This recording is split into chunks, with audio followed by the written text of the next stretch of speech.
সরিষা ক্ষেত থেকে মধু আহরণে ব্যস্ত সময় পার করছেন সাতক্ষীরার মৌয়ালরা।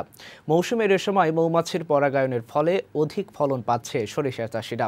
আর ক্ষেতের পাশে বক্স বসিয়ে মধু সংগ্রহে পাচ্ছেন বাড়তি সুবিধা।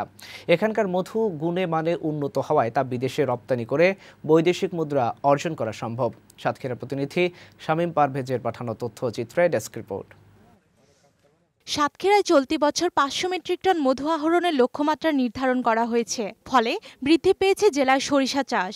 সরিষার সাথে মৌ চাষ করায় দুদিক থেকেই লাভবান হচ্ছেন কৃষকরা।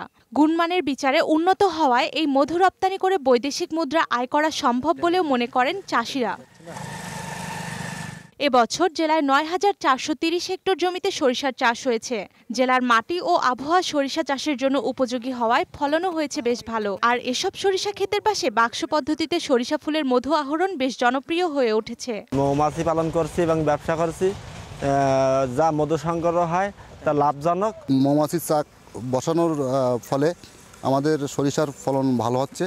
সরকারি সহযোগিতা পেলে মৌ চাষ আরও এগিয়ে যাবে বলে মনে করেন জেলা মধু খামার মালিক সমিতির সম্পাদক। গভর্নমেন্ট যদি আমাদের এই মৌচাষ সেক্টরটাকে একটু টেকনিক্যাল সাপোর্ট এবং অর্থনৈতিক সাপোর্ট দেয়, তাহলে মৌচাষ শিল্প আরও এগিয়ে যাবে। তাহলে আরও বেশি মধু আমরা বাইরে রপ্তানি করতে পারবো। সরিষা ফুল থেকে মৌমাছি মধু আহরণ করে, তখন পরাগায়নের ফলে সরিষার ফলন 25 থেকে 30 গুণ বৃদ্ধি পায় বলে জানান জেলা খামার বাড়ির অতিরিক্ত উপপরিচালক। ভ্রাম্যমাণ মৌচাষীরা আছে তাদেরকে বাধা প্রদান করে যে না আমাদের ফলন কমে যাবে, কিন্তু আসলে বিষয়টা তা নয়, বরং আমরা 25 থেকে 30 ভাগ ফলন বেড়ে যায়। মধু চাষে প্রশাসনকে এগিয়ে আসার আহ্বান জানিয়েছেন সংশ্লিষ্টরা। ডেস্ক রিপোর্ট, বৈশাখী সংবাদ।